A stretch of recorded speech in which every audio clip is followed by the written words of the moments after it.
Hello guys, today we work with this worksheet. Remember we make it on in our notebook.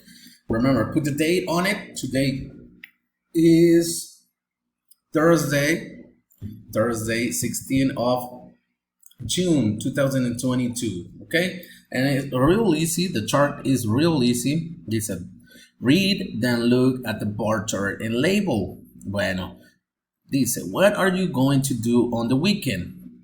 Play video games, go to a restaurant, visit family, play sports. And we have one, two, three, four bars para poner estos nombrecitos en el cual le corresponde. Pero tenemos que escribir todo esto. We have to write down all this in our notebook y después dibujar la gráfica. ¿Ok? Después estuvimos practicando con este ejercicio. ¿Ok? Algunos pasaron ya a decírmelo.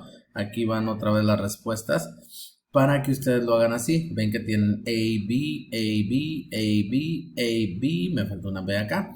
Pero es porque quieren que ustedes lo practiquen. Y lo vamos a hacer así entre dos personas. Así que ya empezaron algunos. Por ahí creo que Said y Hania. Y algunos otros. Y decimos así. Hey, what are you going to do on the weekend, Pam? I'm going to visit my brother and his wife. They are going to move. And number 4, I am not going to see them for a long time after that. Why is that?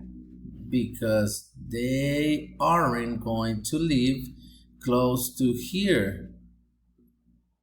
What? Close to here. Ya se me anda perdiendo. Okay.